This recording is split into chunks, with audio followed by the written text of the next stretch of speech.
All right. So our first presenter from Indonesia is Pirlina Umiastuti.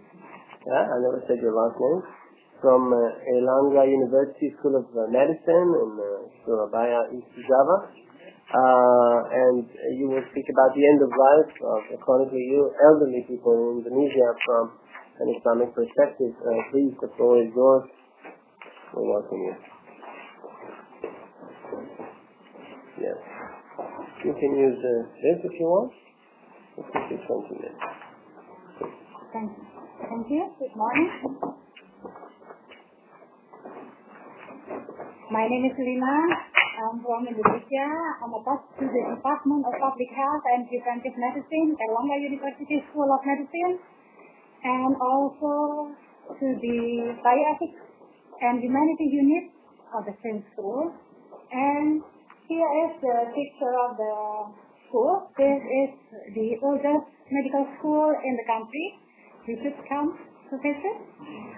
And I would like to talk the end of life of chronically ill elderly people in Indonesia from Islamic view.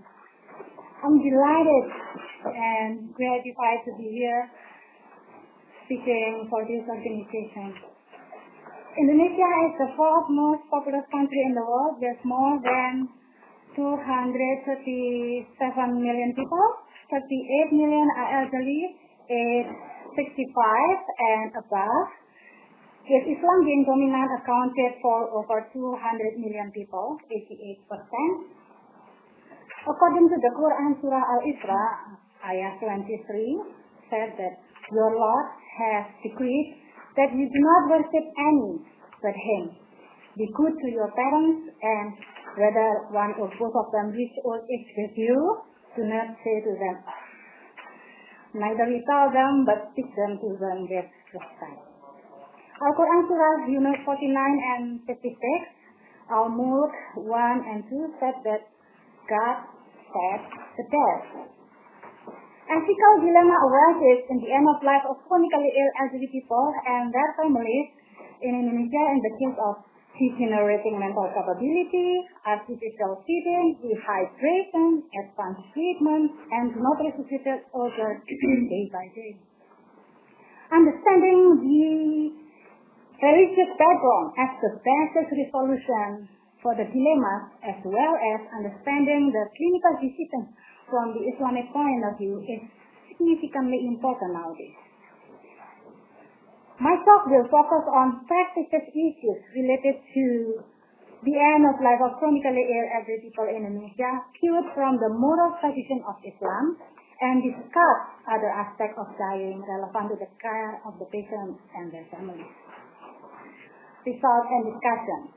Hadith Bukhari said that it is makruh or disliked to leave a dying person all by himself or to let only women remain with him.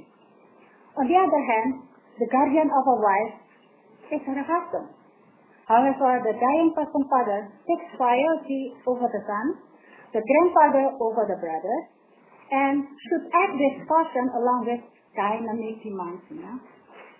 As for it is sunnah or recommended that the guardian leaves the dying person to say La ilaha illallah. There is no God but Allah, and lay down the dying person in such a way that the qiblah is on the dying person's right side, and the head should be raised a little bit by placing a pillow underneath head so that the face may not be facing the side.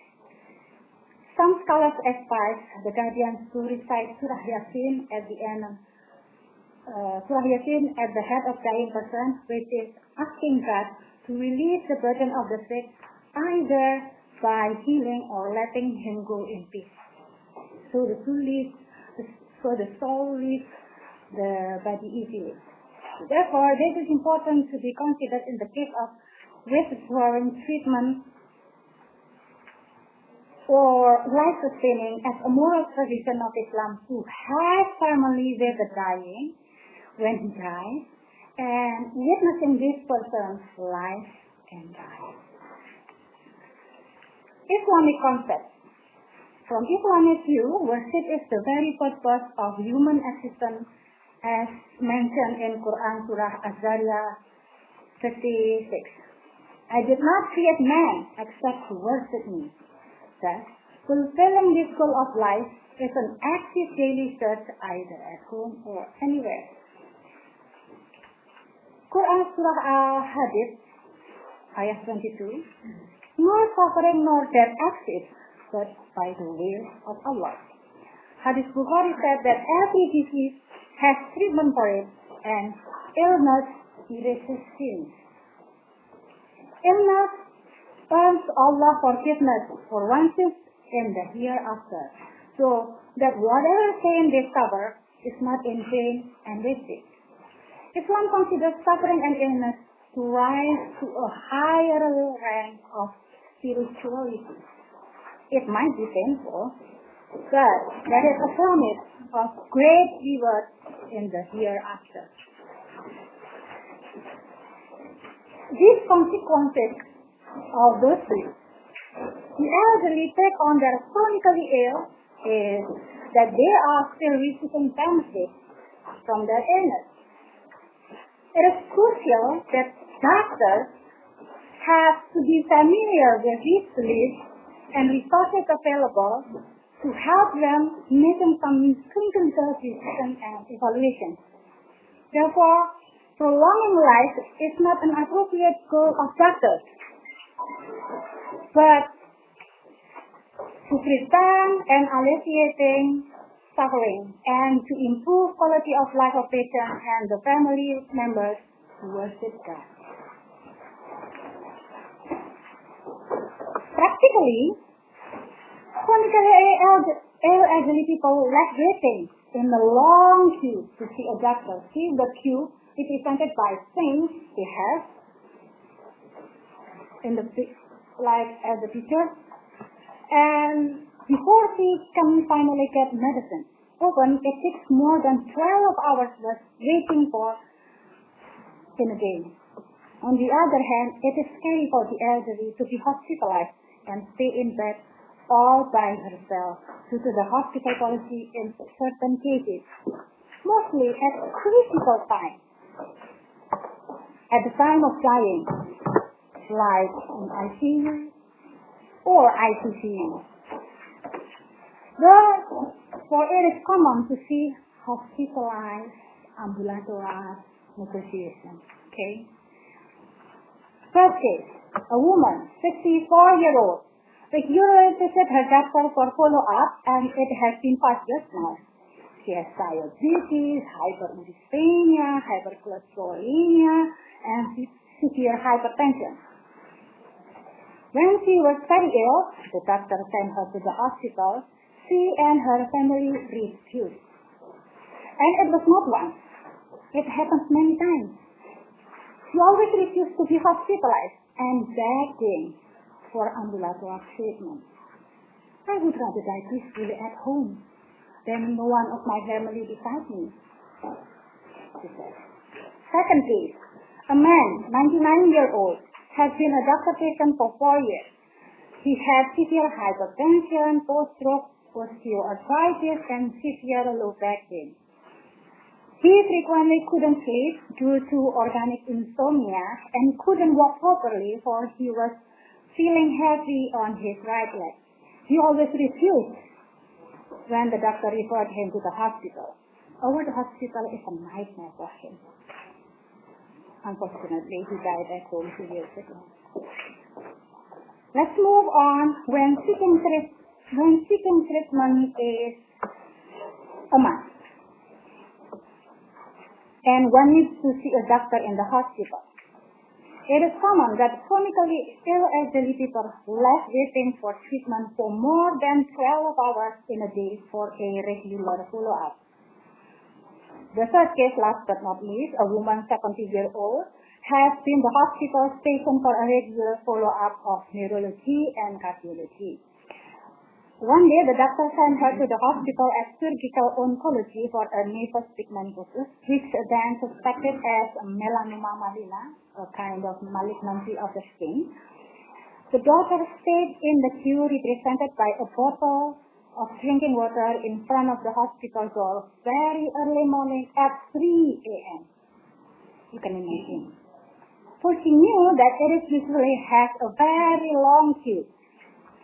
When the door opened at 6 a.m., she came, the mother, arrived at the hospital and took her queue number and let the doctor went to work, so she handled the rest all by her mother herself. The doctor didn't know what happened till she found her got nothing at 3 p.m. She couldn't even see a doctor that day.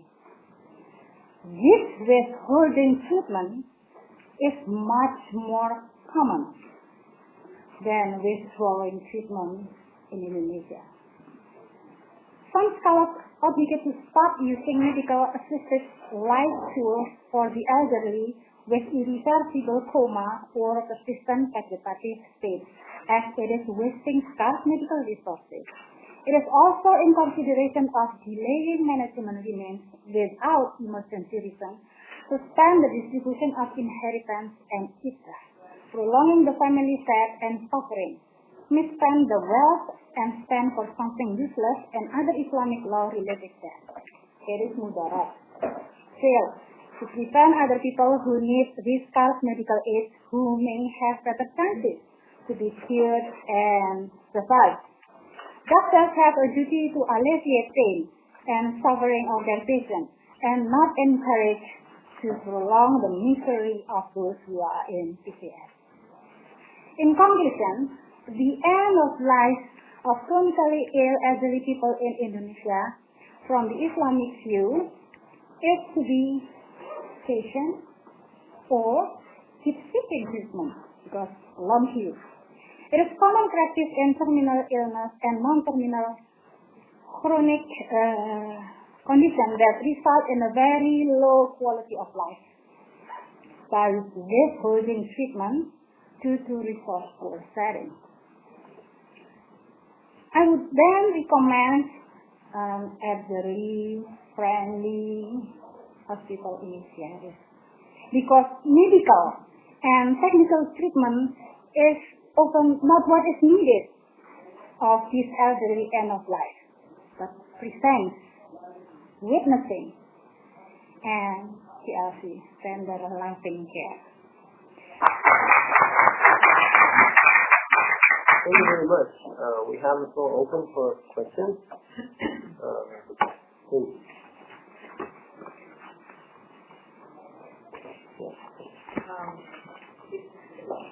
Doctor, in your conclusion, your first conclusion, is it possible for you to kind of elaborate on that a little bit, the last slide that you had?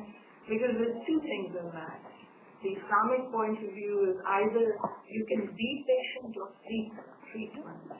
So I'm kind of unclear on that. Be patient, which means don't take treatment, or be patient means don't give up. Be patient, don't give up because we don't have euthanasia legally. But this withholding treatment will kill you eventually. So from the Islamic point of view, do you believe it's okay or not okay to withhold treatment? It's not, you see, you treat case like cases alike. So we should have a certain case in detail so we can say something. Otherwise, you cannot generalize the case because every case is specific, should be very, very specific because end of life decision is a difficult decision, it's problematic. We have to come to the very specific case and then we elaborate it. It's a medical decision then. Yes. Right. So I'm just kind of sure. Not only medical decision, but also patient preference, medical decision, the quality of life of the patient from the patient perspective, not from the doctor perspective, and the contextual features, the background of the case, the culture, the religious beliefs, the people there. So would this not hold for any patient anywhere? Yes. With any religion? Yes. Or no religion at all? Yes.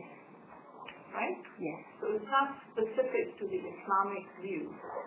In certain cases, yes, it is an Islamic view that in Islamic view we should be careful that there is no euthanasia because God said the death. But in the end of life, when you can do nothing to prolong life, when in the terminally ill patient,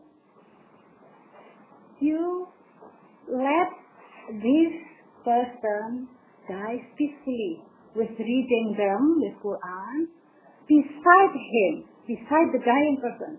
So that's why they don't like to be hospitalized, because in the hospital, in the terminally ill patients, something like in ICU, or in the isolation, because in too infectious, nobody will allow to enter. So they would prefer, no, I don't want to go to the hospital. I don't want to die like that. That is the Islamic view.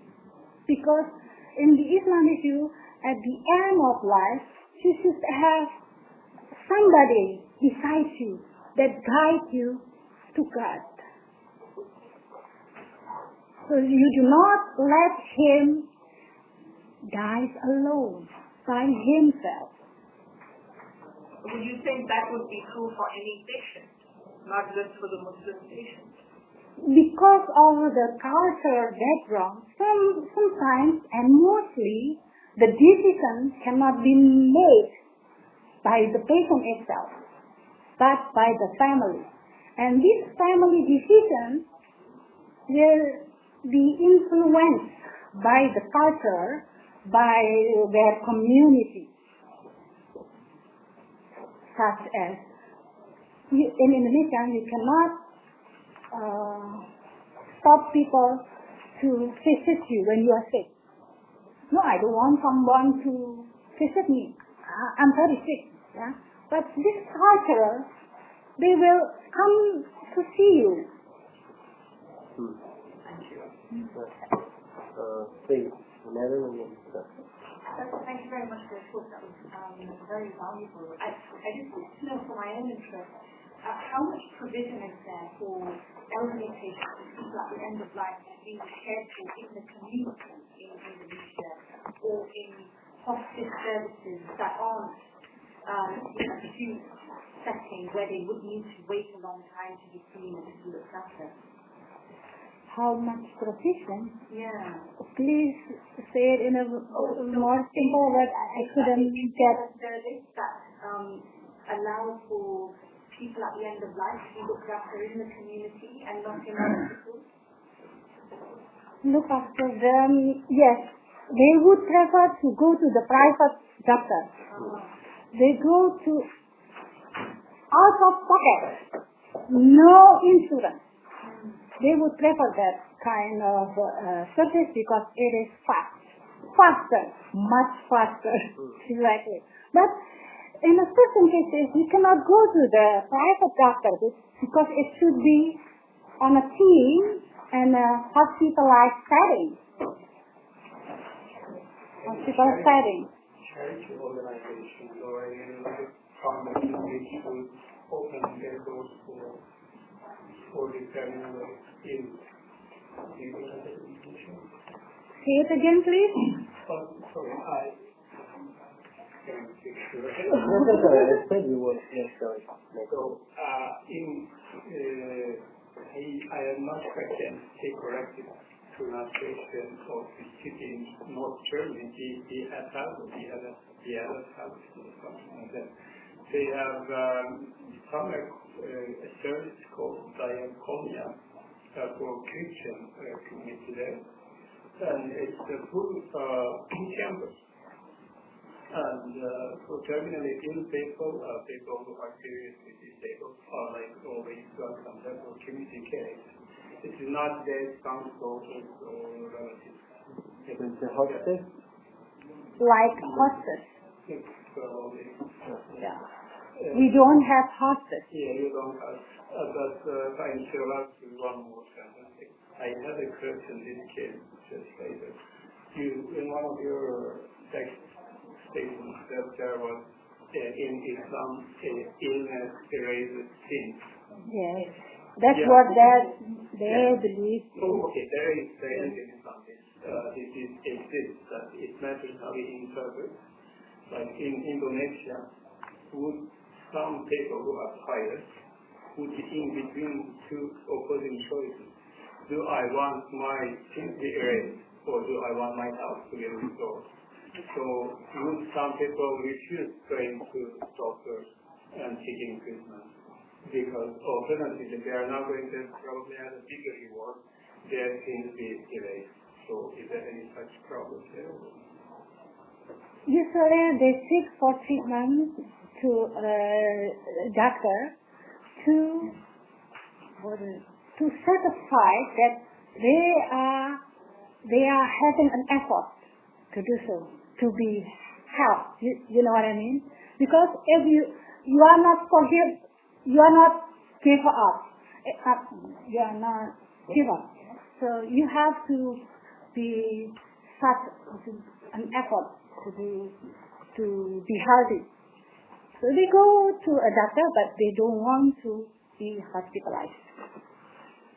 No, what we do is we allocate 20 minutes for each speaker, which is exactly what we did, including the questions at this time. And in the end, we have a 30-minute session for questions and answers. So if you wouldn't mind, we will go to the next speaker. There's particular questions in mind. I have several as well. And thank you so much for your presentation. Thank you so much.